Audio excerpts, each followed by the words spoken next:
Oh, welcome to our show, Coffee with Chris. Today we have a special guest. We have Cara Gardner, wealth advisor from Northcoast Wealth Management. I'm excited to have her. Today we're going to be talking about the financial decisions that you have to make and the important things that you should put in place when you are dealing with your aging parents.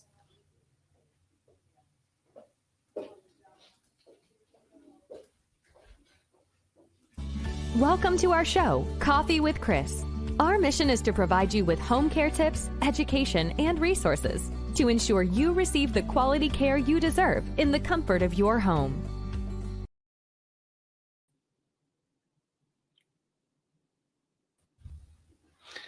Welcome. Hi, Hello, Chris. hello. Good to be here. Yeah, glad to see you. This is Cara. I'm so happy to have her from Wealth. She's a wealth advisor from Northcoast Wealth Management. And we also work in the Senior Compass Group as well, too. Yeah, thanks for having me today. Yeah, glad to have you. It's so important and what you have to offer and give and the value that you provide for a lot of family members. I know that being in the senior care industry, these decisions that family members have to make is not always easy when it has to do with, mom and dad living at home, or if home's not the right place and you have to financially figure out what's going to happen if it happens to be going into an assisted living or an independent retirement community and whatsoever. And so I know that you handle a lot of these type of scenarios, but really first I'd like to just everyone just to get to know you. How did you get into and what's your story about why you got into being a wealth advisor? Sure, thanks. Yeah, well, I've kind of had a love of numbers my whole life. My mom had a math degree and we played a lot of games around the house. So numbers were always my thing. But I actually spent about 10 years in banking prior to becoming an independent advisor about 12 years ago. So, I've really been helping people with a lot of their financial decisions, whether it pertained to mortgages or different lending things in the banking space, or now and most recently on the advising side, investments, planning for retirement, college funds, what to do with student loans, anything that touches people financially. Really, I tend to be the sounding board for most of my clients. They tend to call me first and we go from there. But happy to do it. I love what I do and always feeling good about putting people in a little better situation, take some of the stress out of their lives, at least from the financial aspect. I just heard that you said that you love what you do. So this is a huge factor in a lot of anyone going in any type of industry. You literally jump out of bed to go out of work and you're excited to help people. Absolutely. It feels good. Like I said, financial matters can be a stress to a lot of people. And so if I could take some of that stress or that worry away, it definitely makes me feel good about what I do. Yeah. Yep, man. And a lot of people in perspective, they think that the industry that you have is there could be always solving problems. And you think that some people think, oh, you always deal with this and you deal with these type of problems. But when you said that you love what you do, and I feel the same way, I just I don't see it as a burden to deal with the problem. I figure out more of a resolution, and it actually makes me feel better to continue that absolutely. feeling. Absolutely. I mean, around my office, we like to say, we help people make plans, not predictions. So, a lot of times a plan really is what reduces some of the worry and some of the stress about what could come in life, what may be. And so I always feel good about, putting people at that ease.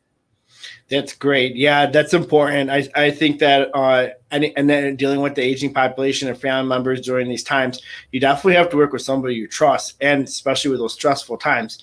And that's what I want to talk to you about a little bit, about the type of scenarios that I see that you and I, that we kind of have synergy with each other. And it's making that financial decision when mom and dad start to get to that point where they start to lose a little bit of independence, and they need to figure out, is care going to be in the home or is care not going to be in the home? And then also too is the fact that no one knows anything about their parents' financial situations either, too.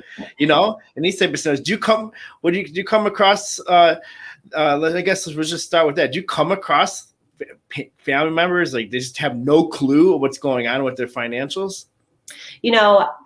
Hopefully, if I've done my job well, that's not the case with most of my clients, right? I mean, I do absolutely talk to them about engaging other family members in their plans while they're still healthy, while they're still younger. It's always great to meet the financial advisor when you are dealing with your parents' situation at an earlier stand, when mom and dad are still helping make those decisions and still very competent and don't need the care yet, because it's an easier conversation to have in those earlier years.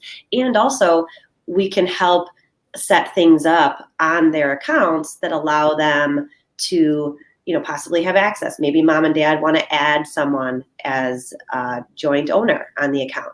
That might make things easier for them, perhaps. Maybe we just want to make sure all the beneficiary designations are appropriate, or the trusts and things like that. There's good reason to talk with your financial advisor and your parents' financial advisor just to make sure everyone's on the same page. And like I said, doing that earlier on in the process is really helpful, because we have something called a trusted contact on accounts.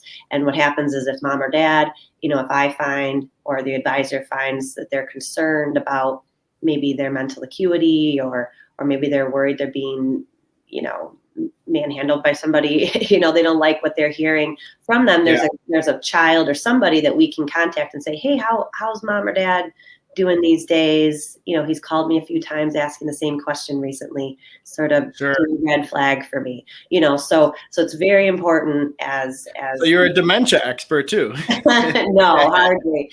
But we do have a responsibility to care for our seniors, our senior clients, and it's a part of the ethical standard that I adhere to as an advisor. So, I have to pay attention to those things. And so it's always great if I have a relationship with other people in the family to be able to have that open dialogue. And before we keep going, I wanted to make sure I have a disclaimer that no strategy assures success or prevents against loss. Investing involves risk, including loss of principal, and the content in this podcast today is for general information only and not intended to provide specific advice or recommendations for any individual. So I just wanted to make sure I put that disclaimer in the beginning here. Yeah, and so it's important to be transparent.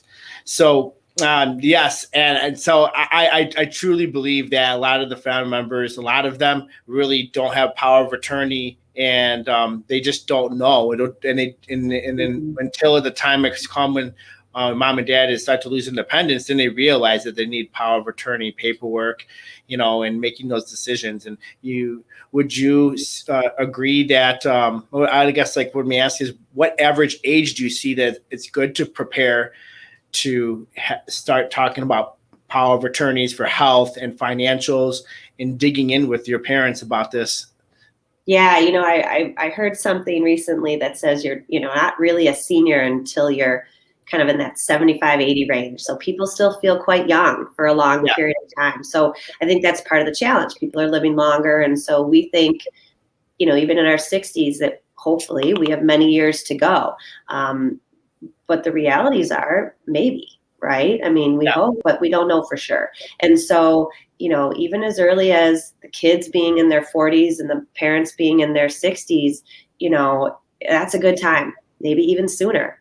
As soon as you've got kids that are kind of adults and on their own and doing their own thing and maybe having their own families, even in their 30s, the parents are now grandparents or, empty nesters or whatever. That's a good time, because you just would rather, like I said, have those conversations when everybody is still of sound mind. And maybe it's easier to have when you feel like those days are further away.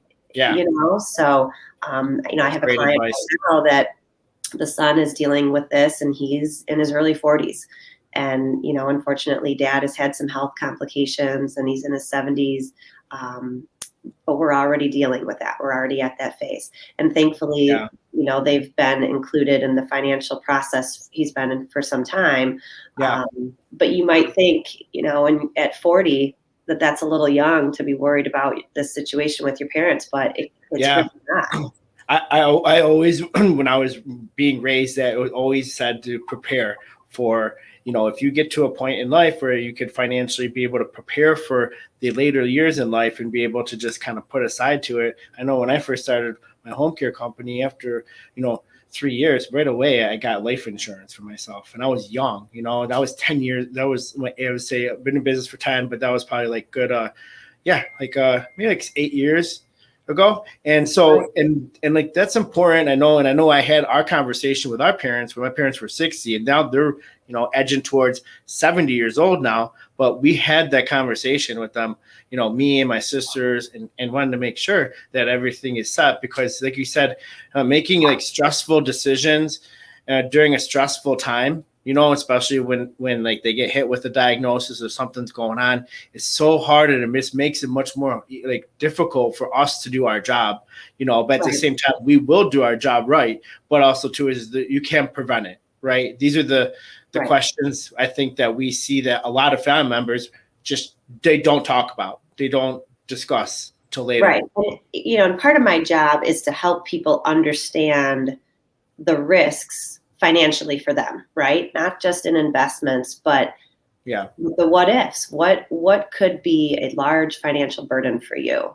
What could mess up your plan? And so part of what I do for people is talk about those things and help them understand, hey, this could happen. This could cost this. Let's think about it. Let's plan for it. Let's know our options financially. And then just include the family to say, hey, we've prepared for this what if in the event, and at least then that helps the kids too, because now because as a family, most of us want to care for each other, right? I mean, as a spouse situation or a life partner, you want to be there for an ailing spouse. As the kids, we feel indebted to our parents for all the wonderful things they did for us. We want to care for them and help them, but that's not always realistic. No. And, even if we want to help or can in some ways, whether it's financial or personal, that's not always the best solution. And so, we need to kind of removing that guilt, maybe by having a conversation with our parents while they're still younger, can be helpful and less stressful on all of us as we get to those later years. I was just thinking about this today after my gym. I don't know. I just was thinking about what you just said right there: needs and wants and can. And like, I need to do something is a situation where you have no choice, and like can is I can do it, which means you got options. You're at a position in your life where you can do it, and wanting is that like you're in a position where you're ready to go all in and I want to do it. And this is something that, I'm going to commit to and decide and make that decision. And that's what kind of we have to figure out what stage you're in. And not all the family members are fortunate to be able to make the decision that they really want to do, but they just need to do it, Right. And there are a lot of things that people may not realize as far as what it costs to care for someone, right? I mean, healthcare costs are one thing. When your parents are retired, they'll probably be on Medicare, and there are certain things that are factored in, but there are some things that are not covered. And even with supplemental plans, and there are, we kind of said in our final years, some financial things that can come up that can be quite expensive.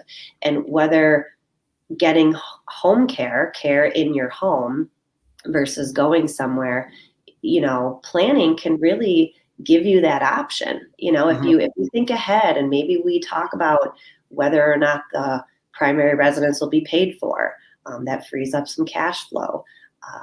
What type of home you're in. Maybe we made that move to a nice ranch a few years ago, so we don't have the risks of some stair falling and things like that. Maybe we retrofitted the shower at home so that it's zero entry. You can walk in easier, and if you think ahead and plan, handicap accessible. Yeah. And while we have the financial resource in your working years or whatever it is, maybe we can, retrofit the house in a better place. Because a lot of people will say they like to stay at home, but from a, safety standpoint, at some point, sometimes that's not. Home is not the safest route. Possible.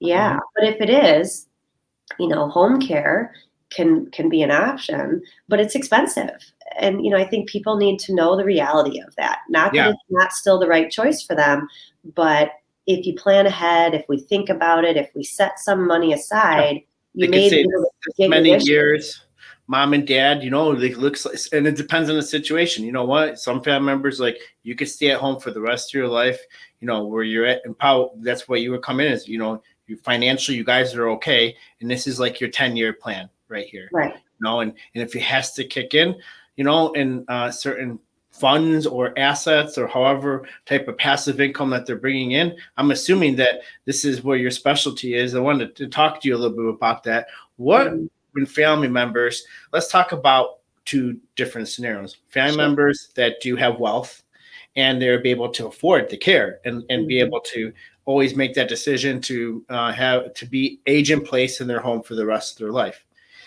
What do you do and what do you advise typically on a client that has funds but has not met with a wealth advisor yet and you want to prepare for end of life?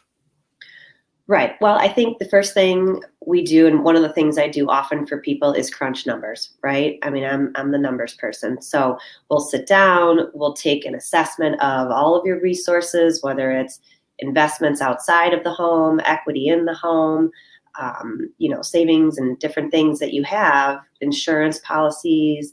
Maybe you have some hybrid type investments that offer assisted living or income depending on the products, things like that. There's a wide variety of investment products out there. Maybe you paid for long-term care insurance. Long-term care insurance is typically where Right. they might have to be on a workman's comp or disability type of situation. Sure. There's all kinds of things. So the first thing we do is take inventory, right? Assess all of your assets and your options. And then we can say, okay, given that, your typical situation, this amount of care is going to cost roughly this. And we start to decide, hey, we need to tweak this. We need to use this investment first, and kind of come up with a plan for them from there. But obviously that's, the better case scenario, that person had good savings and maybe planned ahead with some different investment products or long-term care or whatever makes sense for them in order to have proper resource when we get to those later years.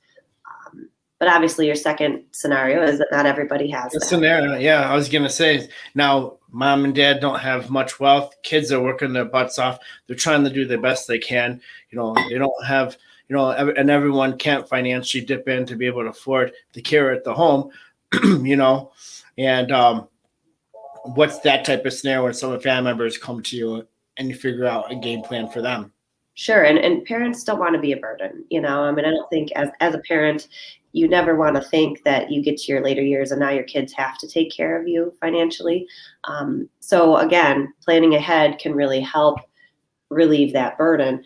But let's say the resource just isn't there, right? For many Americans, this is an expensive concept. And when we say expensive, I mean, we're talking, it could be $20 an hour to have somebody in your home. And if you only need a couple, $30, right?